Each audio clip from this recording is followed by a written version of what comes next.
하나님 말씀 봅니다. 구약성경 창세기 19장 1절에서 5절의 말씀까지 우리가 교독하도록 하겠습니다. 1절 읽겠습니다. 저녁 때에 그 두 천사가 소돔에 이르니 마침 롯이 소돔 성문에 앉아 있다가 그들을 보고 일어나 영접하고 땅에 엎드려 절하며 이르되 내 주여 돌이켜 주의 집으로 들어와 발을 씻고 주무시고 일찍이 일어나 갈 길을 가소서. 그들이 이르되 아니라 우리가 거리에서 밤을 새우리라. 롯이 간청하며 그제서야 돌이켜 그 집으로 돌아오는지라. 롯이 그들을 위하여 식탁을 베풀고 무교병을 구우니 그들이 먹으니라. 그들이 눕기 전에 그 성 사람 곧 소돔 백성들이 노소를 막론하고 원근에서 다 모여 그 집을 애워싸고 롯을 부르고 그에게 이르되 오늘 밤에 내게 온 사람들이 어디 있느냐. 이들을 이끌어내 우리가 그들을 상관하리라. 아멘. 오늘 우리가 읽었던 말씀 가운데 16절 우리 함께 읽도록 하겠습니다. 그러나 롯이 지체하며 그 사람들이 롯의 손과 그 아내의 손과 두 딸의 손을 잡아 인도하여 성 밖에 두니 여호와께서 그에게 자비를 더하심이었더라. 아멘. 저는 주일학교 때 이 말씀을 자주 들었습니다. 이 말씀의 의미가 뭔가. 그래서 롯의 아내가 뒤를 돌아보아서 소금 기둥이 되었고 뒤를 돌아보다가 그래서 그곳이 지금의 사해, 그래서 소금 기둥이 되어서 사해 바다가 짜다 뭐 이런 말도 안 되는 이야기를 어릴 때 들은 것 같아요. 그만큼 이 말씀이 익숙해 있죠, 우리들에게. 이 말씀을 통해서 우리가 어떤 진리를 들어야만 할까? 오늘 이 말씀이 우리들에게 무엇을 명하고 있을까? 제가 제목을 롯 의인인가? 라고 한 이유는 베드로 후서 2장의 말씀에 보면 롯을 가리켜서 의롭다 이렇게 말하고 있어요. 근데 우리가 19장을 전체를 읽어보면 의로운 사람 같이 느끼지를 않아요. 나중에 보면은 자기 두 딸하고 뭐 합방을 해가지고 암몬 자손과 모압 자손을 낳는 걸 보면 이걸 어렵다고 봐야 되는가? 이런 생각을 할 정도고, 그리고 17장, 18장을 보게 되어지면은 롯이 이제 재산이 늘어나니까 아브라함의 목자들과 이렇게 목동들이죠. 서로 다투니까 이제 기름진 좋은 곳, 지 눈에 좋은 장소, 나중에 멸망할지 안 망할지도 모르죠. 그러니 그냥 눈에 볼 때에 기름지고 돈 많이 주고 앞으로 미래가 있을 것 같아서 그는 그 소돔 근처를 택한 거예요. 그러다가 점점 미끄러지는 식으로 이제 소돔의 성까지 가서 그 안에 살게 되어진 거예요. 소돔에 가려고 한 것은 아니죠. 지 눈에 좋았으니까. 그래서 내 형편에 좋을 것 같으니 내가 선택을 한 거고, 그 선택의 결과가 잡혀가서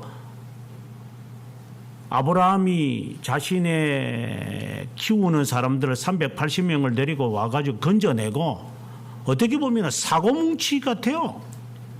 근데 이런 사람을 왜 성경은 의롭다고 말하는 것인가? 과연 의인인가? 성경에 보면은 노아도 당대의 의인이라고 했는데 노아가 의인인 것처럼 보이지도 않아요. 나중에 홍수가 끝나고 난 다음에 술주정뱅이가 돼가지고 곤드레 만드레 처마시고 옷을 벌거덩 벗어가지고 이게 술 마시면 부끄러움을 모르니까 요즘 사람도 보면은 술 마시면 아무 때나 기둥에 가가지고 개새끼처럼 오줌 쩔쩔쩔쩔 갈리잖아요. 그거나 뭐 다른 바가 무엇이 있어요? 저런 사람도 당대의 의인이라고 말을 해야 되나요? 이해가 안 돼요. 시편의 의인이라고 이야기할 때에 의인은 바람이 불 때에 겨처럼 날리지도 않고 복 있는 사람이 의인이다. 이렇게 연관을 지으면서 주야로 묵상하는 자로다.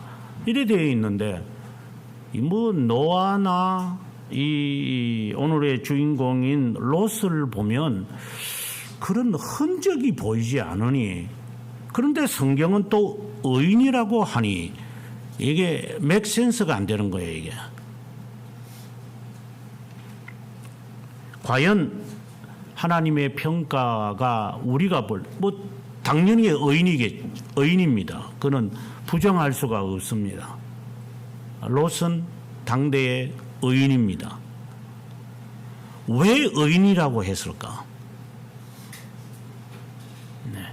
우리 자신을 바라보면서 하나님이 나를 의인이라고 지금 여기고 있으신가? 우리가 오늘의 이 말씀을 통하여 그 진리를 깨달아야만 합니다. 내가 하나님께 의인이라고 하는 이것에 대한 확신이 없으면 의로운 삶이 부족할 거예요.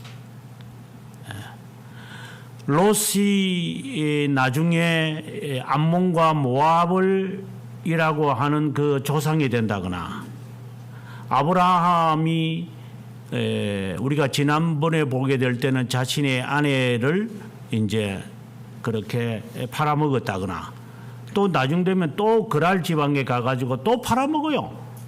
이는 성격이 여기 못했어요. 보면 이게. 뭐 저는 낫다 이 말을 하는 게 아니라 행위를 보면은 아주 못돼 먹은 자 같아. 이게. 지 아내를 시스터다. 내 자매다. 누가 자매라는 건 몰라요? 그러니까 지 아들도 이삭도 그 따위로 짓을 하는 거야 또. 이게 부전자전이라 이게. 이런 걸 보는데 성경은 의인이라고 또 말하고 야 이게 도대체 어떻게 된 거야. 어떤 데는 이해가 안 돼요 실제로. 며칠 전에 뭐 우리나라의 베를린 영화제인가 칸느에인가 여주연상을 받은 여자 배우가 죽었다고 그러더라고요. 55세로 죽었다. 제가 그 뉴스를 접하면서 우리나라 최초의 세계적 여배우 하면 칭송이 막 그냥 입이 침이 마르도록 하더라고. 참 인간의 판단은 저거밖에 못하구나. 죽은 사람에 대해서 우리가 무슨 말을 하겠습니까만은 인간의 평가라고 하는 것을 상 받았다? 최초다? 그거 외에는 할 게 없어.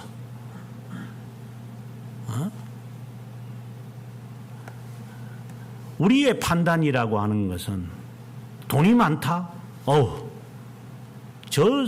저 조가 되는 저 높은 빌딩, 이야, 정말 대단한 사람이다. 그거 이상은 평가가 내릴 수가 없어요. 대학 같은 경우에는 총장 됐다. 이야, 저 사람 하나님의 복을 받았어, 진짜. 너무 많이 받은 것 같아. 그 이상 평가가 안 돼요.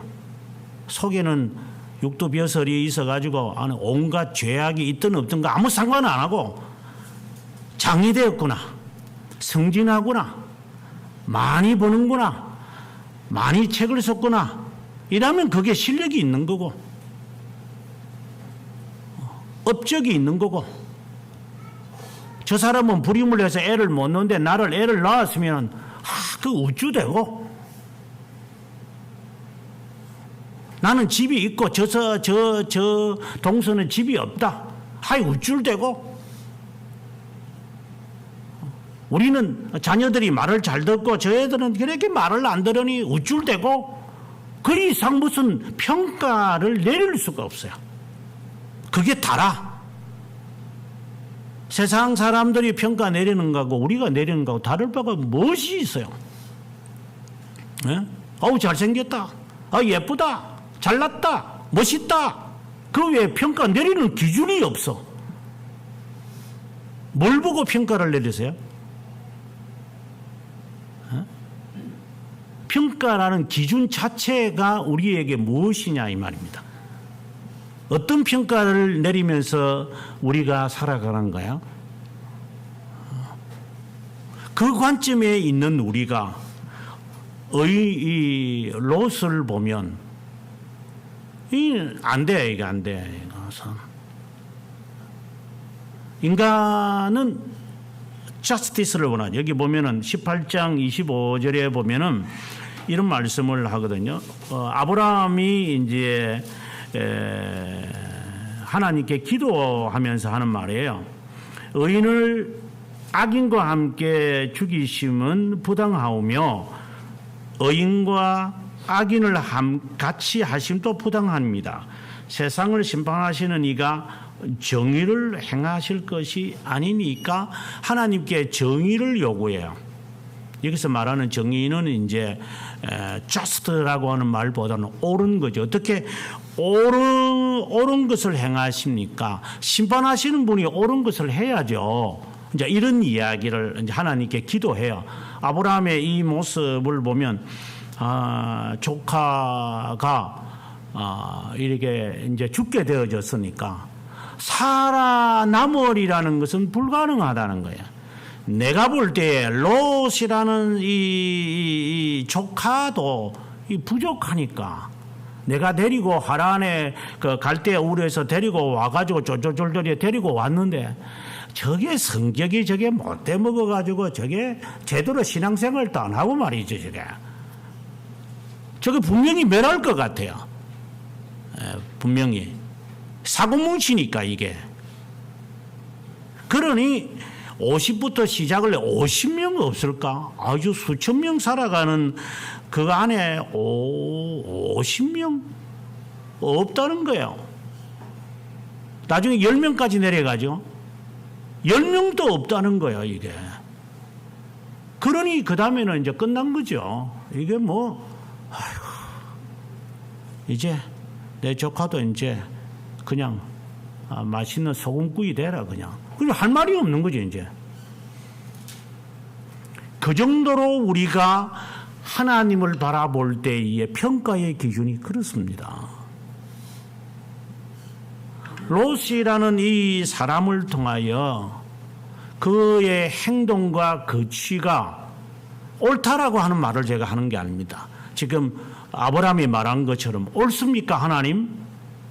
어떻게 악인과 의인을 섞어서 다 죽이십니까? 이런 식으로 우리는 하나님께 기도하거든요. 나는 너보다 나으니까 왜 나를 저런 사람들처럼 취급하십니까? 이런 식의 우리의 기도를 늘 하고 하는 사람들이기 때문에 평가의 기준도 그 이상을 넘어가지를 않죠. 오늘 이 롯의 사건을 바라보면서 어떤 자세를 가져야 되는가? 누가복음 17장에도 그 말씀이 있지만 주님이 재림하실 때 롯의 때와 같을 것이다. 오늘의 말씀에도 제가 기록을 해놨지만은 먹고 마시고 시집가고 장가가고 그리고 에스겔서의 이 말씀에 보게 되어지면은 소돔의 죄악은 이러하니 그와 그의 딸들에게 교만함과 음식물이 풍족함과 태평함이 있으며 또 그가 가난하고 공평한 자를 도와주지 아니하며 거만하여 가증한 일을 내 앞에서 택하였느니 그러므로 내가 보고 곧 그들을 없이 하였느니라.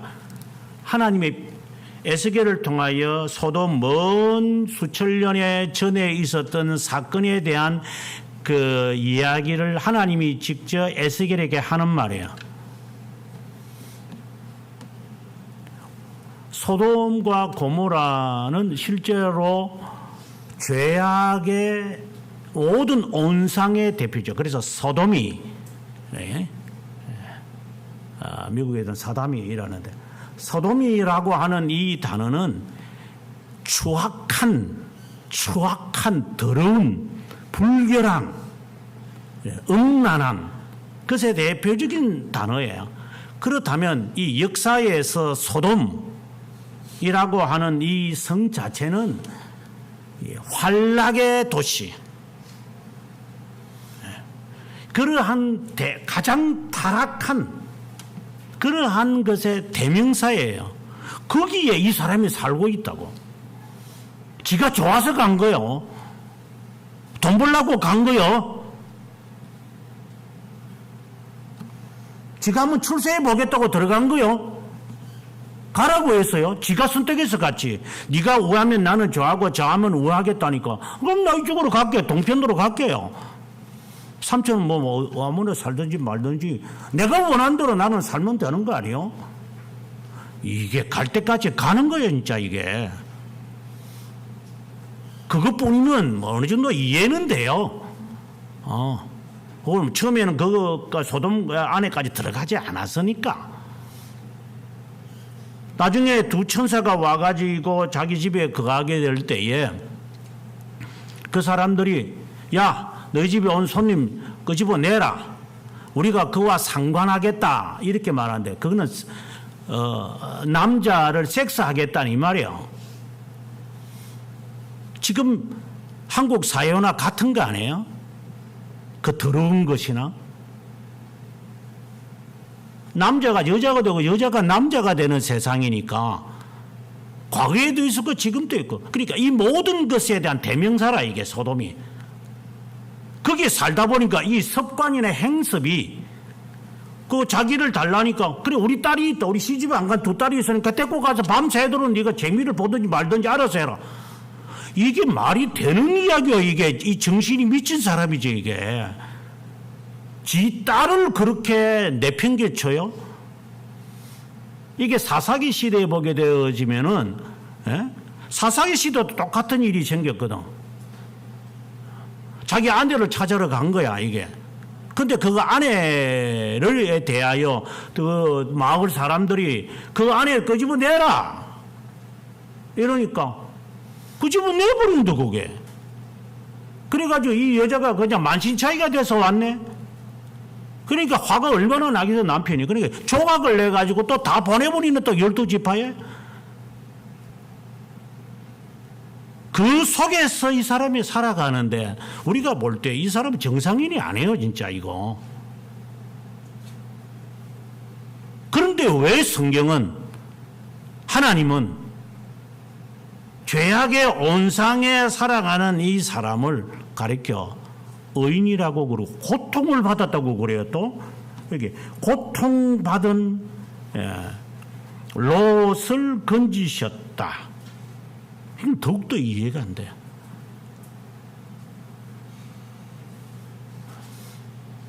오늘의 이 말씀이 우리들에게 무엇을 말하고자 하는 것인지, 하나님의 말씀에 대한 해석이 여러분들이 우리가 바른 자세를 가져야 됩니다. 바른 자세를 안 가지면은 방금 제가 이렇게 아주 신랄하게 비판하는 것처럼 혼란에 빠져가지고 우리가 살아갈 수밖에 없어요. 하나님의 판단은 아닌 거지요. 우리의 판단은 이 사람은 의인이 아니요, 죄인이요, 악인이요, 지 하고 싶은 대로 했고. 그런데 여기서 조심해야 되는 게, 그래서 나도 이런 소돔 성에 살지만 나는 괜찮아요, 그렇게 살아가는 자는 더 악한 자이고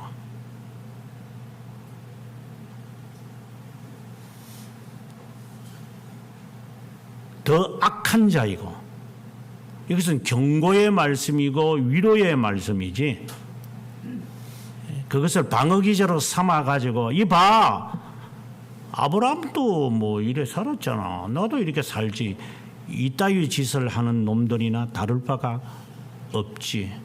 이봐, 이렇게 좋지 못한 장소에 살아도 하나님이 의인이라고 해서, 그러니까 나도 의인인 거야. 이런 식으로 가면은 이제 막가자는 거죠. 이제 하나님과 이제 1대1로 하겠다는 거잖아요. 하나님은 나는 내 몸은 이래도 제 생각은 하나님 안에 있어요.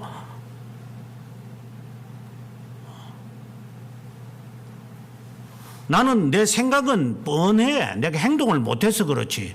그렇게 하는 사람이나 다를 바가 무엇이 있어요? 그 변호를 하라고 지금 이 롯에 대한 선언이 의인이다라고 한 걸까요? 이봐, 믿음의 조상 아브라함 때 이렇게 실수를 했어. 그러니 나도 실수할 수 있는 거야. 알아? 그래, 나한테 뭐 이렇게 저렇게 말하지 마. 이따 식으로 가면 이제 막 가자는 거죠, 이제.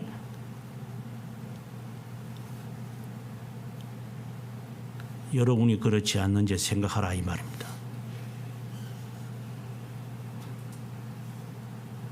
마치 어린아이들이 손톱을 가지고 그 구석에 있는 거 왜 찾아내는지 모르고 결짝결짝하게 다 뜯어내고 무슨 그 고양이 새끼처럼 말이야. 문을 이렇게 노끈으로 이게 묶어놔야 돼. 이게 다 뒤집어 놔. 이게 그 고양이 새끼 똑같아. 그 화장실에 가가지고 그 롤페퍼를 그저봐 재밌거든. 이게 계속 하는 게 이거 그냥 나올 때까지 계속 하더라고. 그래서 요거 부리장물이 고쳐야 되겠다. 요 고양이하고요. 지금은 갖다 줘도 요놈이 가만히 있어요. 부리장물을 제가 고쳐놨기 때문에. 물어봐 이랬더니 이제 그래서 네가 물면 장난치면 더 큰 것이 있을 거니까 네 못할 기다 내한테. 부리장물이를 고쳐놔야죠.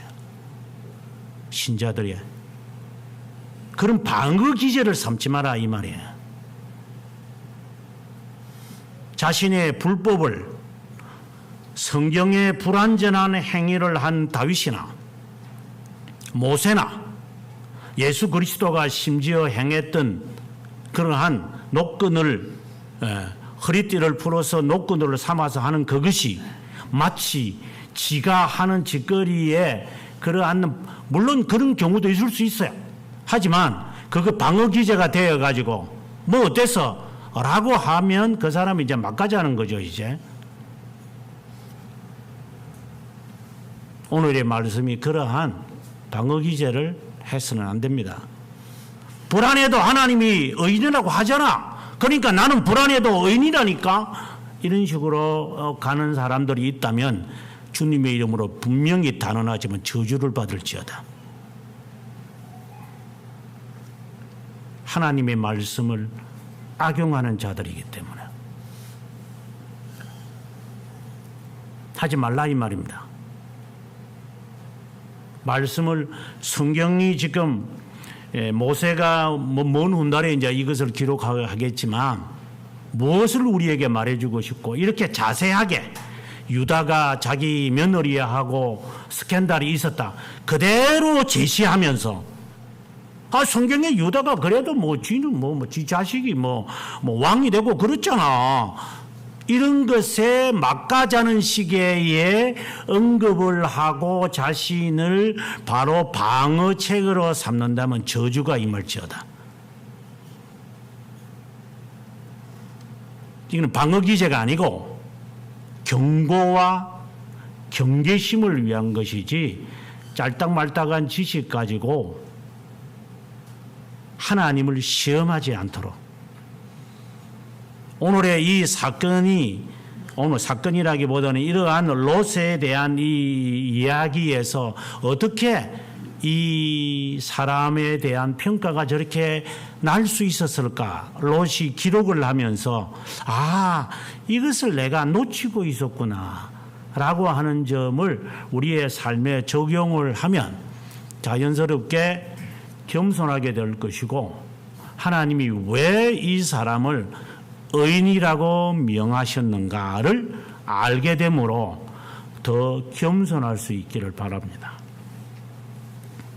먼저 오늘의 이야기에 들어가기 전에 우리가 지난주 설교했던 것 가운데서 창세기 11장에 보게 되어지면은 31절이 있는데 롯의 이름이 이제 처음 등장하는 거죠. 31절을 보면 데라가 아브라함의 아버지입니다. 아브라함과 하란의 아들, 이런 게 자신의 동생이죠. 그 아들 손자인 롯과 데라가 이제 우르에서 떠날 때, 그러니까 아브라함이 이제 우르에서 떠나는 거죠. 그래서 아버님을 모시고 이제 하란까지 가는 거잖아요. 그때 롯을 데리고 가요. 이건 하나의 실마리를 우리에게 말하는 거예요. 데리고 간다. 그 다음에 5절, 12장 5절에 보면 아브라함이 그 아내 사레와 조카 롯과 하란에서 모은 모든 소유와 항상 이 아브라함은 롯을 데리고 살아요. 그 다음에 나중에 보게 되어지면은 소돔의 사람들을 공격해 왔을 때 그 전투에 나가서 소돔 왕이 패전하자 롯이 잡혀가요. 그때도 아브라함이 그 조카를 건지기 위해서 살레 왕을 나중에 만나지만은 소돔의 왕을 구해줘요. 소돔 왕이 좋아서 구한 게 아니고 이미 타락한 세상인데 뭘 거기에서 구하겠어? 단 롯을 구하기 위해서 이제 그는 생명을 내거는 거야. 마치 의인 아웃이 있는 것 놔두고 잃어버린 양을 찾으러 다니는 주님의 모습을 우리는 여기서 찾아내야 돼요.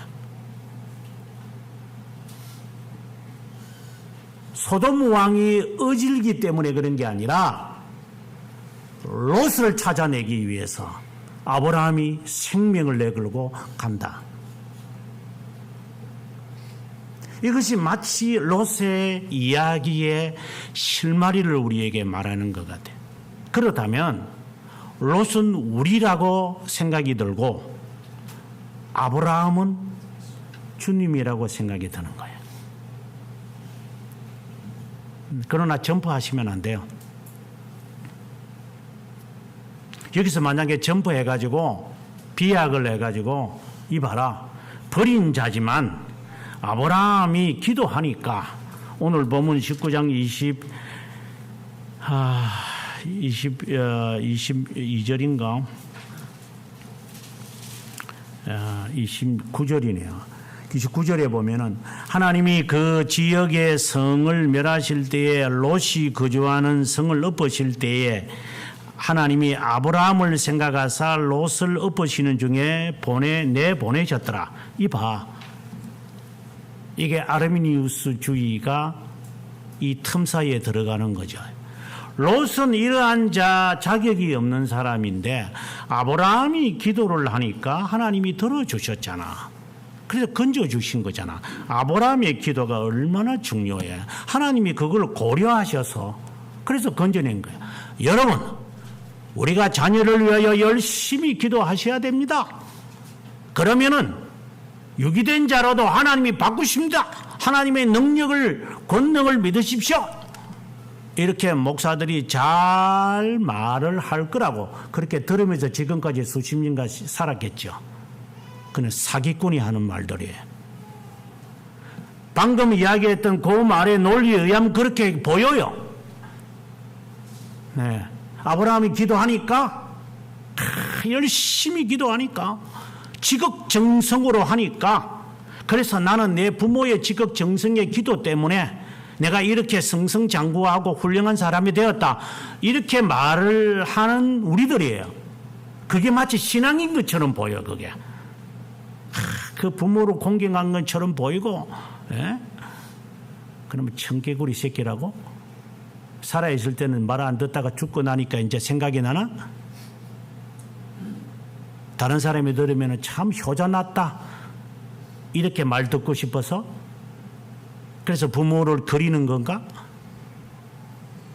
그럼 네가 잘 안 되고 네가 시궁창에 처박혀 있는 사건이 생긴다면은 네가 뭐라고 하겠냐? 아, 내 참 부모 그때 말 들을 걸 껄껄껄껄 하다가 살아갈 거냐? 우리는 이런 온갖 잡탕에 이러한 아르미니우스주의자의 생각으로 모든 것을 판단하기 때문에 아브라함이 기도하니까 하나님이 들어주셨잖아. 열심히 기도하자.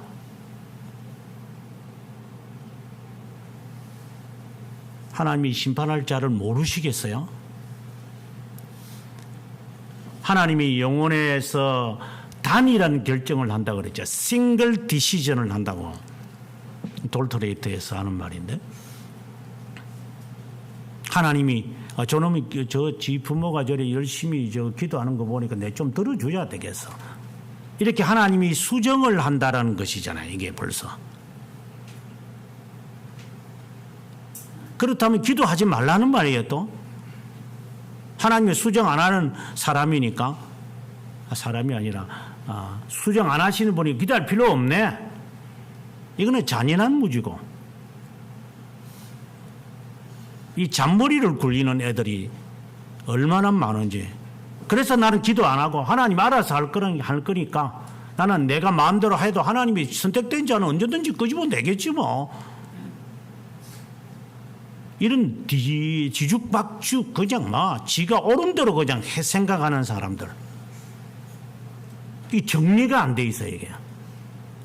어떻게 배열을 하고 정리해서 정렬된 신앙생활을 하는 게 아니라 임기응변식으로 와 하겠다가 그만 와 하겠다. 열심히 할 때는 와 하겠다가 식을 때는 확 식어버렸다가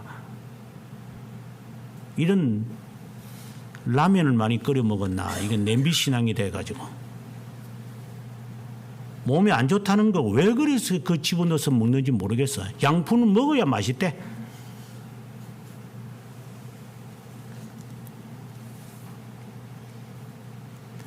아브라함이 기도를 해서 오늘 본문 그대로 우리가 문자적으로 해석을 하면 생각을 해서 욥을 건졌다라고 하는 이 말씀은 롯이 어떤 자였기에 아브라함이 우르에서 데리고 나올 때 롯을 데리고 와요.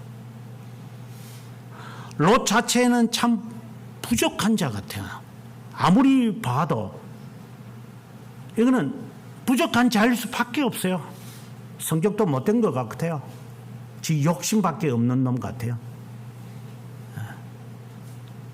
그러나 본문에서 하나님이 분명히 모세를 통하여 우리에게 알리고 싶은 것은 16절에 보면 그러나 롯이 지체하며 또 자기 두 딸 또 그 사위 또 아주 이게 또 하여튼 뭐 인간적으로 보면 롯은 하나도 긍휼을 받을 만한 자격이 없는 인간이에요. 무가치한 인간. 그런데 그 사람들이 할 때는 천사겠죠. 1절에 보면은 이제 두 천사라고 했으니까 두 천사가 롯의 손과 아내의 손과 두 딸의 손을 잡아서 인도하여 성 밖에 두니 여호와께서 그에게 자비함을 베풀었더라. 자비함을 베풀었더라. 헤세드를 말하는 라합에게 하나님이 헤세드, 이 자비함이라는 말이거든요. 긍휼히 여긴다. 긍휼히 여긴 것처럼 이것은 예정을 암시하고 있는 거예요. 롯의 행위를 바라보고 롯을 하나님이 건지신 게 아니라 아르미니우스주의가 말하는 것처럼 유기된 자리라도 열심히 기도하면 들어주신다는 것을 위해서 오늘에 있는 29절의 말씀이 있는 게 아니라, 그래서 그 사람의 열심을 자극하는 거잖아요. 자극하는 거잖아요.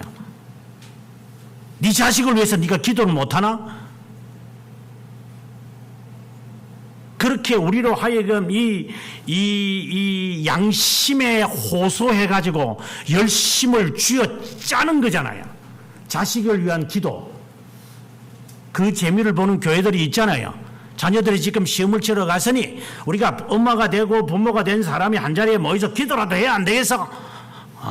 그러면 그 아이가, 목적은 뭔데? 지 자식 잘 되는 게 목적이잖아요. 공부 못한 놈이 떨어져야지. 그러면 그걸 붙게 해달라고 기도해요? 이런 못난이 같은 기도를 교회에서 사람들에게 조장하고 있는 거잖아요.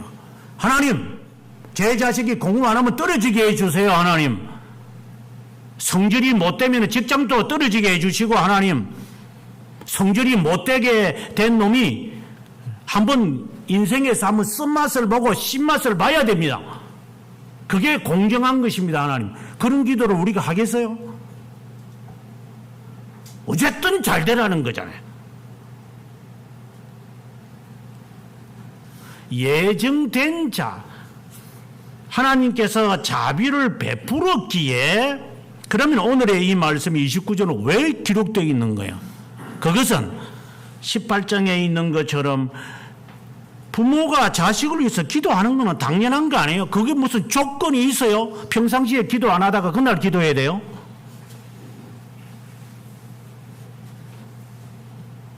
평상시에 저는 기도하라고.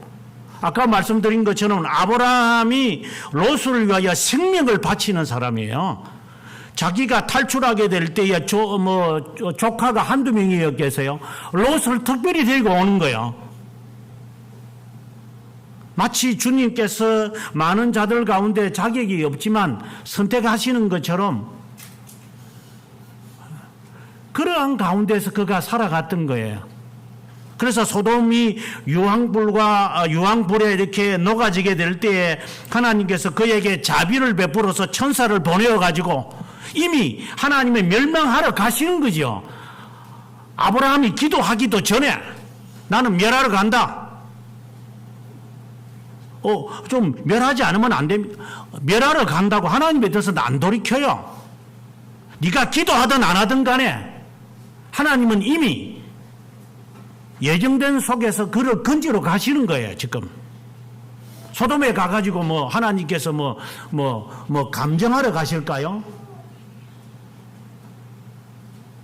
롯을 건지러 가는 거야.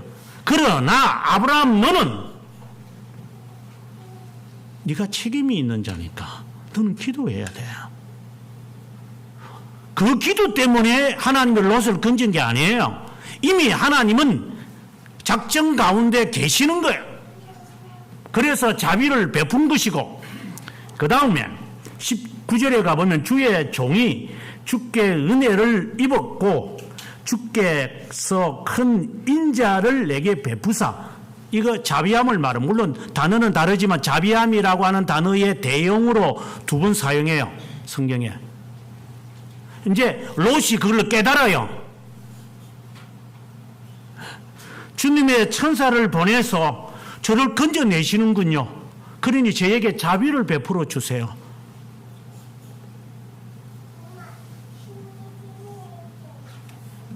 아브라함의 기도는 해야 할 것을 하는 거예요.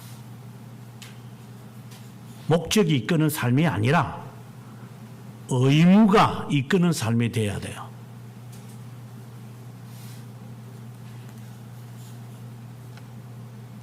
한국교회가 망할 것 같아서 목적이 이끄는 삶이라는 책이 선분적인 인기를 얻었는데 틀린 말이에요.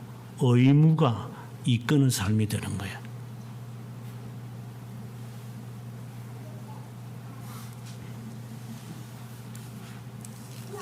다시 우리가 1절로 다시 돌아가 보면 저녁 때 하는 이 이야기와 18장 1절에 2절에 있는 말씀과 상당히 유사해요.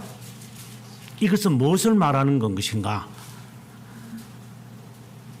롯이 비록 그런 행동을 하더라도 아브라함이 사람들을 대접하는 이것처럼 롯도 그렇게 하는 거예요. 이게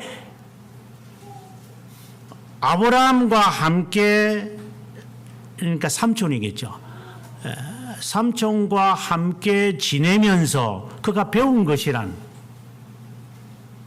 오늘 본문에 나오는 것처럼 나그네를 영접하는 거예요. 이것은 아브라함의 신앙이 그에게 있다라고 하는 것을 암시하고 있는 거야. 언젠가 제가 여러분들에게 이런 말을 했는데 지금 자식이 말을 안 들어.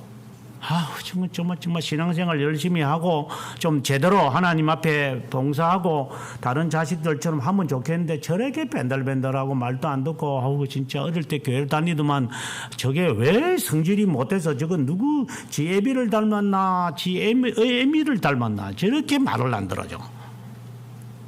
그때 제가 했던 말이 있었어요. 당신이 죽으면 괜찮을 거다. 당신이 죽기를 기도해라. 그러면 그 자식이 하나님의 선택된 자 같으면 하나님이 이끌 거다. 너 죽음 때문에.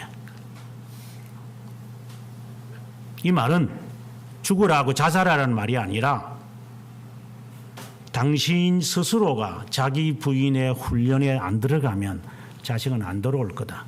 그것도 선택된 자라는 것을 전제를 하고 제가 하는 말이에요.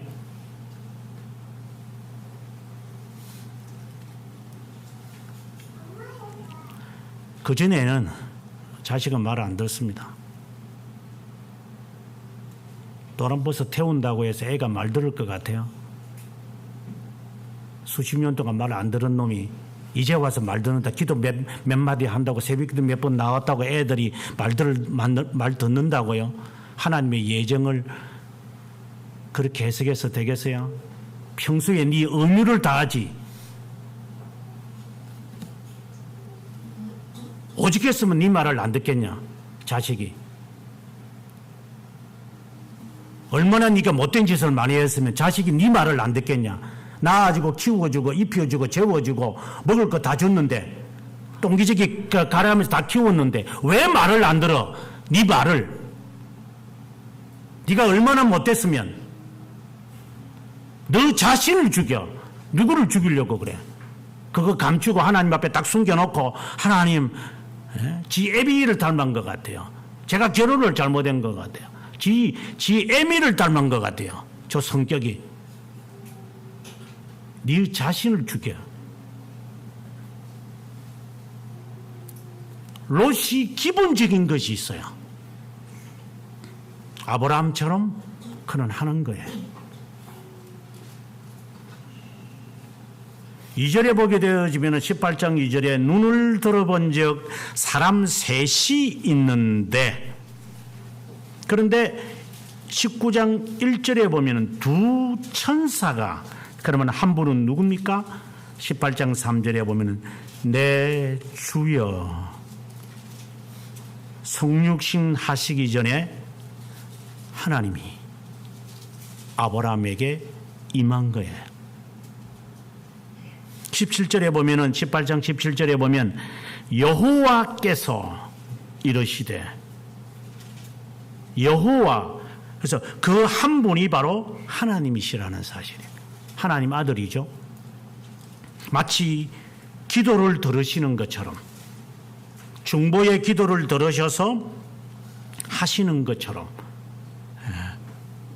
마치 아브라함이 하나님과 대면하여 기도하는 그러한 것. 우리가 하나님의 선택을 받는 것이 무엇 때문입니까? 네 하는 행지를 보고 하나님이 선택했겠어요? 우리가 행하는 업적 때문에 하나님이 아시고 선택했겠어요? 그런 아르미니스주의자들이고, 믿을 거니까 견딜 거니까 하나님이 구원에 이르는 선택을 하셨다. 끝까지 뭉개질 것이니까 믿음에 이르는 선택을 했다. 이렇게 말을 바꾸는 애들, 뭐 바꾼다기보다는 본질 자체가 그런 애들이니까 이 말쟁이들 이것들이.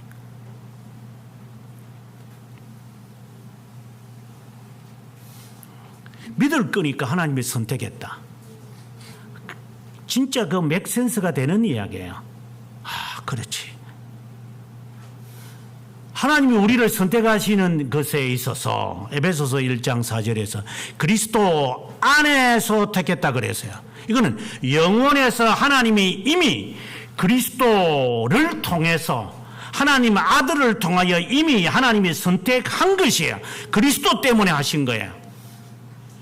그 의미로 우리가 나중에 29절에 가서 이제 아브라함을 생각하사 엎으시는 중에 내 보냈다 하는 말을 아브라함을 바로 예수 그리스도 중보자로 연상을 한다면 이것은 이미 아브라함을 생각하사 이 말은 그리스도 안에서 선택한 자이기에 그를 끄집어내었다. 이렇게 해석이 돼야지 정확한 해석인 거야. 내가 기도하니까 아브라함이 봐라 기도하니까 그 멸망한 가운데 하나님이 건져셔서 이런 식으로 해석을 하면 사람의 동정심을 팔아먹는 자들이에요. 이용해 먹는 자들이지. 의무로 하는 것이지 그것을 이런 말씀을 조장해 가지고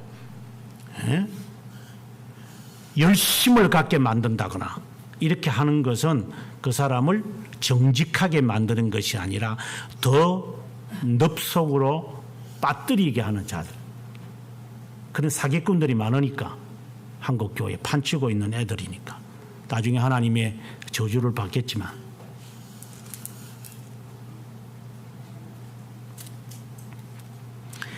(2절에) 가서 19장 2절에 봐서 내 주여 돌이켜 종의 집에 들어와 발을 씻고. 그런데 오늘 이 본문의 말씀을 계속해서 반복해서 읽으면 1차적으로는 아브라함의 나그네 대접하는 것을 그가 담기도 했겠지만 오늘 본문을 또 읽어보면 그렇지도 않는 부분이 어떻게 나타나야. 왜 그런가 하면은 8절에 가보면 19장 8절에 보면 9절이네. 그들이 이르되 너는 물러나라. 이르되 이 자가 들어와서 거류하면서 이제 롯을 두고 하는 말이에요. 우리의 법관이 되려 하는도다. 이 말을. 그렇다면 지금 이 롯이 그 소돔이라는 이 성의 나그네로서 어떠한 지위가 있는 것 같아요. 너 여기에 살게 해놨더니만 이제는 우리를 갖다가 판단하려고 그래? 너도 죽여버릴 거야. 이제 이런 식으로 간다는 것은 이미 이 롯이 어떤 위치에 있는 것을 우리들에게 암시하고 있는 것이죠. 그렇다면 이거는 제가 하는 해석보다도 이제 신학자들이 해석하는 것인데 그가 아브라함을 닮아서 하는 것도 있을 수 있겠지만 그의 직책 자체가 그럴 것일 수 있으니까 하는 것일 수도 가능성이 있다.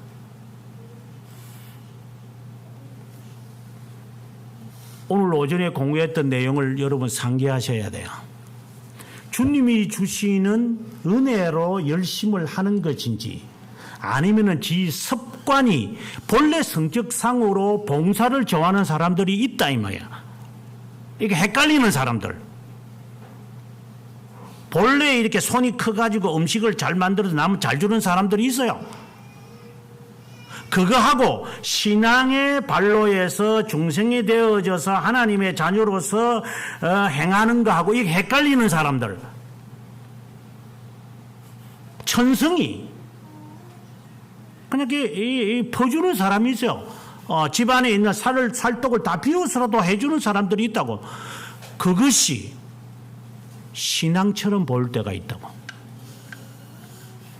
본인도 헷갈릴 거라고.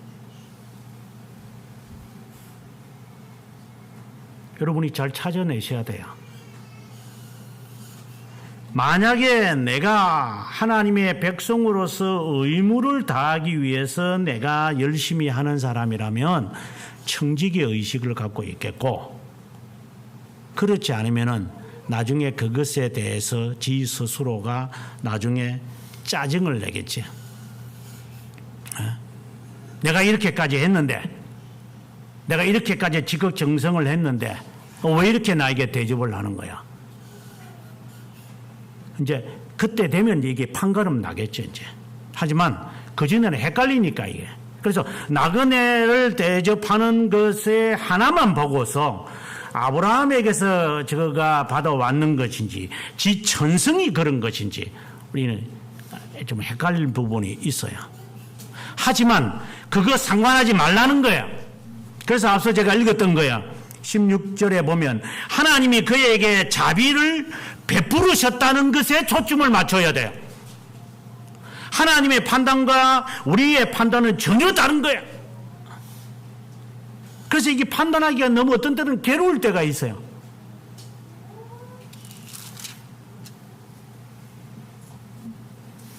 다시 돌아와서 앞서도 말씀드렸지만 소돔의 이 그 불결성이 8절에 가보게 되어지면 남자를 가까이 하지 아니하는 두 딸을 내어줄 정도다. 이게 습관화되어 있는 롯의 삶이다. 우리도 이런 습관화되어 있지 않나? 제가 여러분들에게 계속해서 반복하고 있습니다. 유행 따르지 마라. 귀에 고리 붙이려고 하면은 혓바닥에도 붙이고 살아라. 세상이 멋있게 보이니까 그렇게 멋진 거 하고 싶냐? 세상에서 바꾸니까 너도 좀 바꾸고 싶냐? 자기의 정체성을 알고 하라는 말이에요. 흉내 내지 말고 원숭이처럼.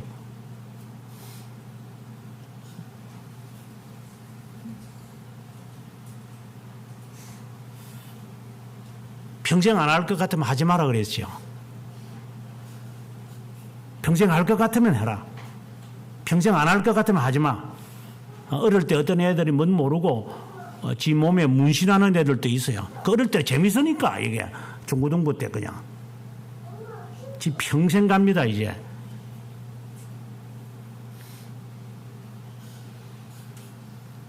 이 말을 제가 하는 이유는 오늘 본문에서 답을 찾아낼 거예요. 롯의 행위에 대해서 하나님 보응하시는 거죠. 지 아내 죽이게 되고, 죽이게 된다는 말보다도 아내 잃게 되고, 두 딸이 소돔과 고모라에서 배운 습관대로 하잖아요. 아버지도 우리를 팔아먹는데 아버지하고 같이 가 애 놓으면 되잖아. 이런 사고방식을 만들어서 끝까지 이스라엘 백성을 괴롭히는 결과를 만들어 놓는 것. 우리가 행위에 대해서 구원을 받는 것은 아니지만 행위에 대한 대가는 여러분이 평생 아니면 자자손손 저주를 받을 거예요. 아브라함이 그랬고, 이삭이 그랬고, 야곱이 그러고, 롯이 그럴 거예요. 그래서 하지 마라 이 말이야. 그거로 구원받고 지옥 가는 것은 아니지만 흉내내고 따라하다 보면 그것이 씨앗이 되어가지고 네 자자손손 하지 말라고. 네 죽고 나면 끝날 줄 알지.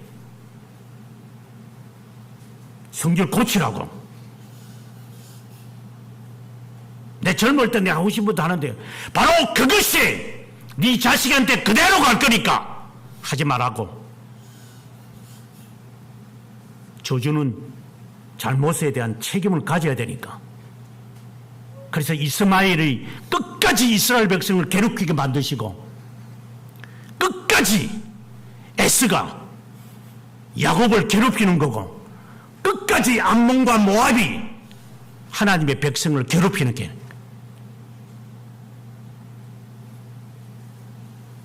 네가 하고 싶은 대로 하겠지. 해. 영원토록 그 대가를 치를 거니까.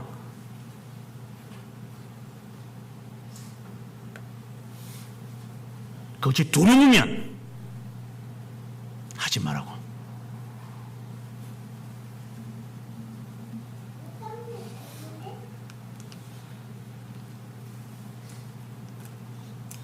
왜 두 딸이 자기 아버지하고 합방을 하겠어요? 하는 짓거리 그거밖에 안 봤으니까. 그러니까 지 애비도 이 두 사람 팔아먹는 거고, 이 자식도 아버지하고 하는 거고, 그것과는 상관없지요. 하나님은 영원하신 분이니까 구원은 그하고는 상관이 없죠. 이 부분에 관해서 우리는 퀘스천 마크를 붙일 수밖에 없지만, 그러나 하나님은 하나님에 대하여 우리가 알 수가 없어요. 하나님의 의인이라고 하시기에 의인임을 그가 행했던 행동을 흉내내라는 게 아니라 경고로 우리에게 주신 거예요. 이런 자도 구원을 받겠지만 그것에 대한 대가는 처절할 것이기 때문에 하지 마라 이 말이야.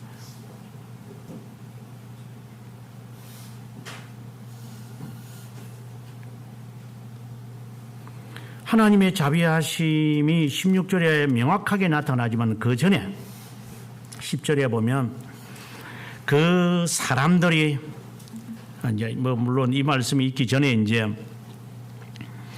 이 동네 사람들이 이제 호모섹스 하겠다는 거잖아요. 남자 그 집어 내 가지고 밤새도록 짓거리 하겠다는 거죠. 품 마시면서. 그들에게는 자연스러우니까. 그래서 천사가 두 딸을 내놓겠다고 하는 롯을 그 집어 당기면서 안에 집어 넣어버리죠. 쓸데없는 소리를 하고 있어요. 이게 그냥 이 정신이 없어 지금. 왜 사람들이 모압 자손이 나중에 이제 모압 자손이 이제 출애굽 후에 보면 모압 자손이 나오는데 모압 자손들이 왜 자식을 불 가운데 집어 넣는데요? 자식을 불태워서 하나님께 제사를 드려요. 아브라함이 그랬다고. 아브라함이 이제 나중에 우리가 뒷부분을 읽어보겠지만 자식을 하나님이 죽이라 이래가지고 불태우라 해라니까 그 행동한다고 이 애들이 나중에 이스라엘 백성들을 끊임없이 그렇게 하거든요. 자기 자식들을 불 가운데 해가지고 통구로 해가지고 하나님께 바치고 막 그래요. 이 모압 자손들이. 누구를 따라 하는 거예요? 지금 자식 키우는 사람들한테 제가 수십 번, 수백 번 제가 이야기하는 거예요. 자식을 올바른 대로 인도해라.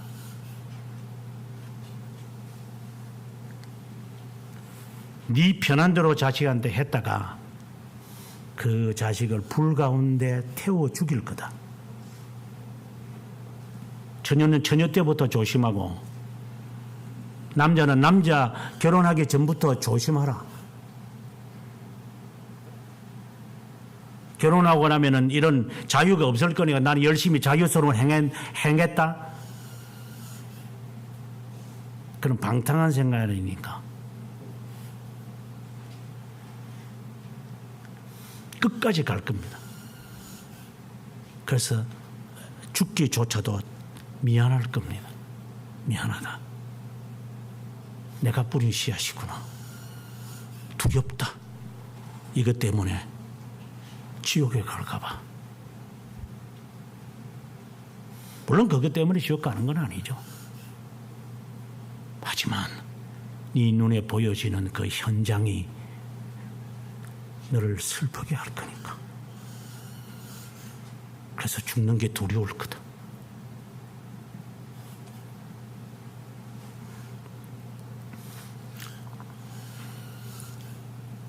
천사가 10절에 보면은 안에 넣고 문을 닫아버려요.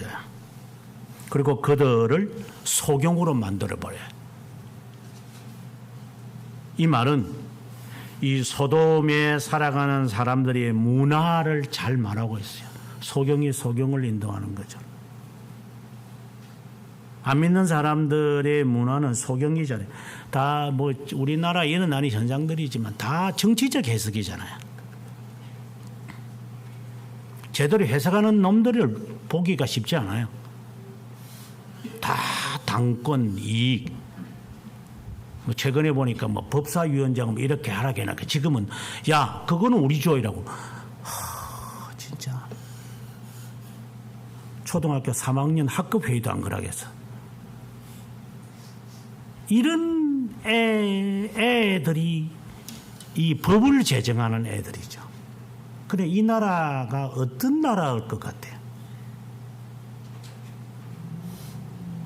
이 만신창이죠 이것들이. 다시 말하지만 그런 자를 선출한 당신이 책임지십시오. 내 고향 사람들, 우리 가문이 뭐 어떻고 오른손이 하는 일 왼손이 저질렀으니까 그것에 대한 대가는 스스로가 책임지시기 바랍니다. 제가 여러 차례 지금 이 말을 하고 있습니다. 그 판단을 못할 것 같으면 기권을 하든가.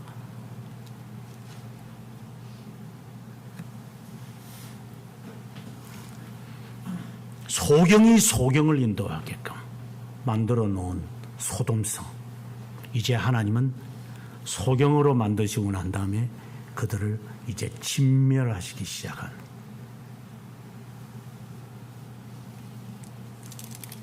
사위를 보면 잘 알죠. 농담으로 여겼다라고 되어 있어요. 그리고 15절에 가서 해가 뜨려고 할 때 천사가 재촉한다.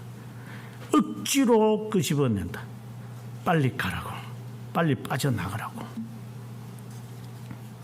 너희가 죄악 중에 멸망하지 않기를 바란다. 이것만큼은 들어야 된다. 네가 원하는 대로 여기에 사는 줄 몰라도 이제는 너도 멸망당할 거니 이제는 말을 들어라. 롯에게 주어진 하나님의 자비함 같아요. 이 자비함을 악용하지 마십시오. 그때도 내가 생존했으니까 이번에도 내가 생존할 수 있어. 이런 요령을 피우지 마라 이 말입니다. 그렇게 요령을 피우는 당신이 유기된 자일 가능성이 있는 거예요. 하나님을 시험하지 마세요. 그러면 적극적으로 순종하세요. 정치적 해석을 하지 말고 개인적 해석을 하지 마라 이 말이야. 장깨를 피우지 마라 이 말이야. 조그마한 지식 가지고 해석을 해가지고 자기에게 유리하도록 해석하지 말라고 이란다. 이거는 매주 가는 거고요. 저거는 선약이에요. 저게 뭐 이거 더 중요한 거예요. 내가 없으면 안 되는 일이에요. 저거는 지가 해석을 하고 있어. 지가. 하나님이 그걸 모르고 우리에게 요구하시겠어요?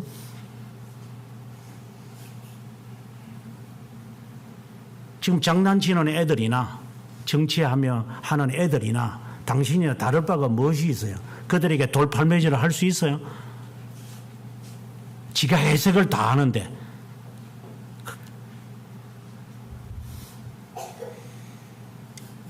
그런 것만 배워서 인생 살면서 하나님의 해석이 아니라 지 해석하는 것이 몸에 빼여 있는 자들, 멸망시키지 않으시려고 하나님은 억지로라도 이들을 성 밖에 둬버렸습니다. 빨리 떠나라. 그의 재산도 있을 것이고 그가 미련을 두고 날 것이 얼마나 많겠어요. 우리가 상상을 해보면 그 이상일 거예요. 내가 두고 온 것들, 내가 쌓아놓았던 이 업적, 필적 이런 것들 다 놔두고 떠나라는데 이게 말이 되느냐고. 대낮에 불이 내려오는 것이 믿어지느냐고. 이게 내가 손해를 왜 보는데 내가 내 젊음을 왜 손해봐야 되는데? 내가 손해를 보며 살아야 되는데? 우리는 그 생각으로 지금 다 가득 차 있는 자들이잖아요. 너는 네 손에 하나도 보지 않아. 명령에 순종하는 게 아니라 자기 해석에 순종하는 자들.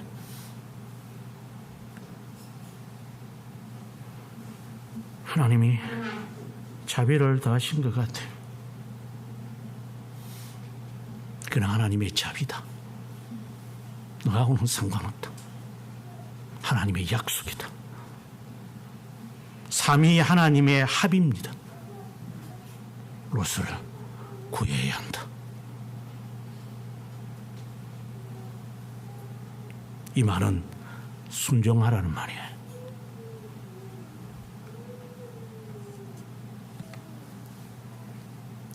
그리고 19절에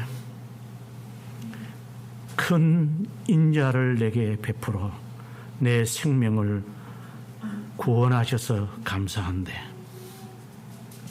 저까지는 가기가 어렵습니다. 또 이 장면을 읽다 보면 참 롯의 성격이 참 진짜 뭐 같아요.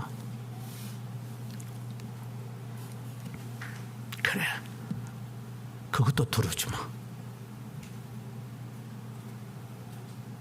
그는 성인하는 게 아니에요. 하나님의 성인이 나온 게 아니라, 그래, 지금 급한 상황이니까, 나중에 이제 다음 주에는 제가 야곱에 대해서 적을 하겠지만, 지 할 짓 다 해놓고 20년 동안 이제 하나님께 복 달라고 그래. 이제 형이 날 죽이러 왔으니, 참 요 못돼 먹은 거 이거. 그래서 옆구리에 이제 환도뼈를 부서뜨려 가지고 네 평생 절뚝절뚝하면서 살아봐라. 네는 그런 놈이야. 네가 나중에는 네 자식이 너를 속일 것이고 네 자식이 서로 죽일 거야. 네가 그렇게 살았으니까. 그러나 구원은 하나님이 하시는 거고. 왜 그렇게 우리가 지저분하게 살아야 돼요? 하나님의 백성이면 백성답게 사는 거지.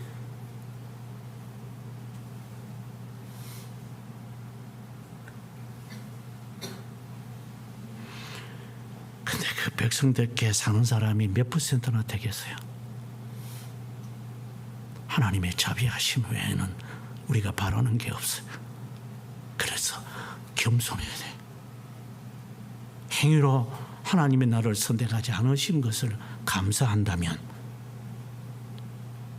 자만하거나 교만하면 안 돼요. 판단을 하지 말고 네가 헤아리는 판단으로 내가 그대로 하면 안 돼. 이게 무서운 하나님의 경고에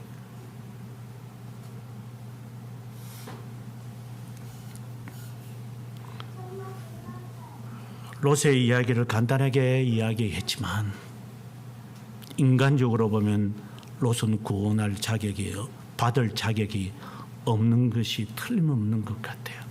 하지만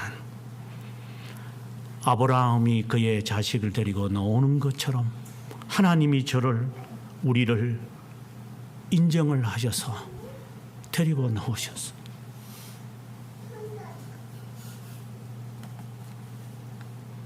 지 눈의 안경처럼 지가 원하는 것만 하는 자이지만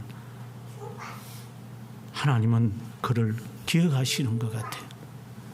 그것에 대한 표상으로 아브라함이 조카 롯을 위하여 기도하는 것과 같은 것 같아요. 베드로야, 내가 너를 위하여 기도하마. 요한일서 2장 1절에도 하늘에 계신 나의 대언자가 계시니